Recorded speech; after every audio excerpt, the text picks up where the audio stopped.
Hello बच्चों, let's read this question. The question says, in gene therapy of adenosine deaminase, that is ADA deficiency, the patient requires periodic infusion of genetically engineered lymphocytes because यहाँ पे question में पूछ रहे हैं कि adenosine डीएमिनेस deficiency में patient को gene therapy दिया जाता है जहां पे periodic infusion of genetically engineered lymphocytes को दिया जाता है। ऐसा क्यों होता है? So, option A, genetically engineered lymphocytes are not immortal cells. Option B, retroviral vector is introduced into these lymphocytes. Option C, gene isolated from marrow cells producing ADA, that is adenosine deaminase, is introduced into cells at embryonic stages. And option D, lymphocytes from patient's blood are grown in culture outside the body. So, to answer this question, let us understand the key concept of this question. Here, the key concept is adenosine deaminase deficiency. So, adenosine deaminase क्या होते हैं? It is a crucial enzyme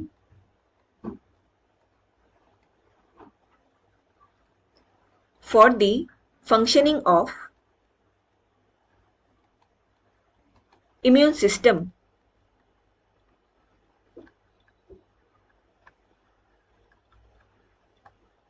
Now, adenosine deaminase deficiency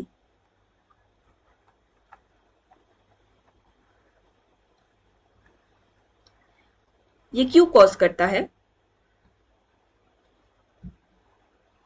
It is caused due to deletion of gene for adenosine deaminase. So, जो gene adenosine deaminase को code करते हैं या उनके synthesis में हेल्प करते हैं, वही जीन डिलीट हो जाते हैं या किसी कारण से डिसेबल हो जाते हैं, जिसकी वजह से एडिनोसाइन डीएमिनेज डेफिशिएंसी देखने को मिलते हैं। सो सिंस इस डिजीज से हमारे इम्यून सिस्टम डिसेबल हो जाते हैं, so it impairs the development and functioning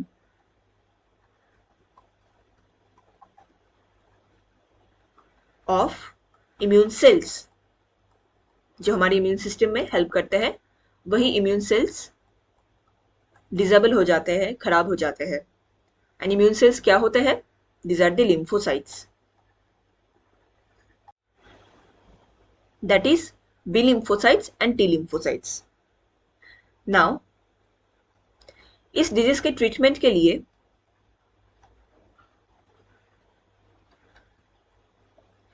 patient को जीन थेरेपी दिया जाता है।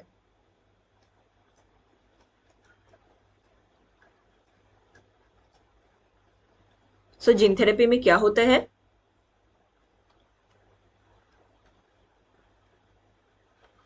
इसमें लिम्फोसाइट्स from patient इसको एक्सट्रैक्ट किया जाता है and it is grown outside the body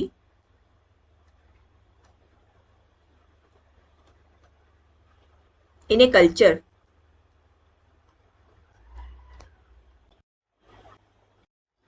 So यहाँ पे क्या होता है? जो डिफेक्टिव लिम्फोसाइट्स है इनको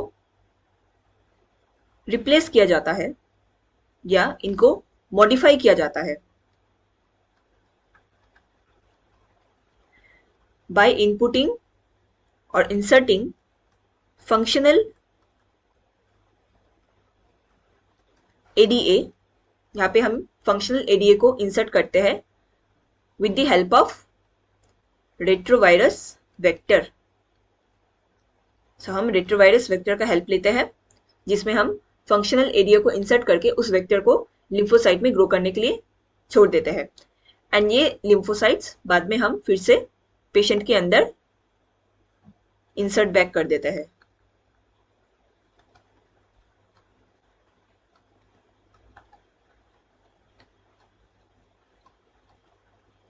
सो नाउ अब ये लिम्फोसाइट्स आराम से पेशेंट के अंदर ग्रो करेगा एंड उसके साथ साथ जो फंक्शनल एरिया है वो भी सेल मतलब पेशेंट के अंदर एक्टिव होता रहेगा। हाउएवर जो लिम्फोसाइट्स होते हैं इनका अपना एक लाइफ स्पैन होता है।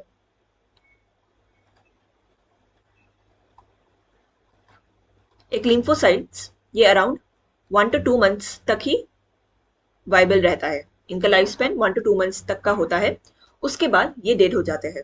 इसीलिए जो पेशेंट है जिनको एडीए ट्रीटमेंट कराना है विद जीन थेरेपी, इनको एक पीरियडिक टाइम के बाद दैट इज 1 to 2 मंथ्स के बाद इनको इन्फ्यूजन दिया जाता है लिम्फोसाइट्स का, ताकि जो डेड लिम्फोसाइट है उनको रिप्लेस करके फिर से न्यू लिम्फोसाइट्स इनके अंदर इंसर्ट कर दिया जा सके।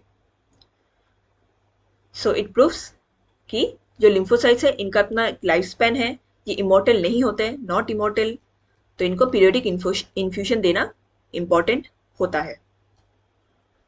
सो now let's check our statements again. Option A में कहा गया था genetically engineered lymphocytes are not immortal cells, इसीलिए पेशेंट के अंदर periodic infusion of genetically engineered lymphocytes दिया जाता है। तो ये स्टेटमेंट करेक्ट स्टेटमेंट है। Option B retroviral vector is introduced into this lymphocytes, ये स्टेटमेंट भी करेक्ट है कि जो रेट्रोवायरल वेक्टर है इसको यूज किया जाता है to insert the functional area into lymphocytes. However ये क्या है, ये बस प्रोसेस को बता रहे हैं कि कैसे प्रिपेयर किया जाता है लिम्फोसाइट्स आउटसाइड द बॉडी, लेकिन ये हमारे क्वेश्चन का सही आंसर नहीं दे पा रहा है। क्वेश्चन में कहा गया था कि हम पीरियोडिक इन्फ्यूजन ऑफ लिम्फोसाइट्स को क्यों देते हैं, so this is not explaining the correct answer for the question. So इस क्वेश्चन के लिए ये इनकरेक्ट हो जाता है। Option C gene isolated from marrow cells producing ADA is introduced into cells at embryonic stage. Again ये statement सही statement है। अगर हम एम्ब्रायनिक स्टेज में ही मैरो सेल से जीन को आइसोलेट कर दे, एडीए का जो जीन है, जो डिफेक्टिव जीन है, उसको आइसोलेट करके हम एक फंक्शनल एडीए जीन को एम्ब्रायनिक स्टेज में ही इनपुट कर दे, तो ये एक परमानेंट क्योर बनता है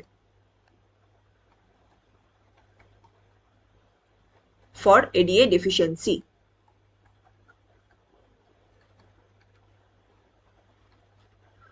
सो ये स्टेटमेंट तो सही है, बट अगेन ये हमारे क्वेश्चन से रिलेटेड नहीं है। क्वेश्चन में पूछा गया था कि हम पीरियोडिक इन्फ्यूजन ऑफ लिम्फोसाइट को क्यों करते हैं, so it is not explaining the question correctly. So इस क्वेश्चन के लिए ये इनकरेक्ट स्टेटमेंट होगा। And option D lymphocytes from patient's blood are grown in culture outside the body, ये स्टेटमेंट सही स्टेटमेंट है। जब हमें लिम्फोसाइट्स को प्रिपेयर करने हैं, उसके अंदर फंक्शनल एडीए डालने हैं थ्रू रेट्रोवायरस वेक्टर, तो ये बॉडी के बाहर इसको कल्चर किया जाता है।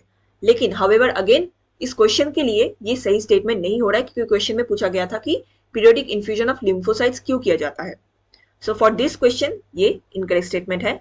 The only correct statement for this question is option A, genetically engineered lymphocytes are not immortal cells, that is why periodic infusion of genetically engineered lymphocytes are given. Hope you understood it well. Best of luck.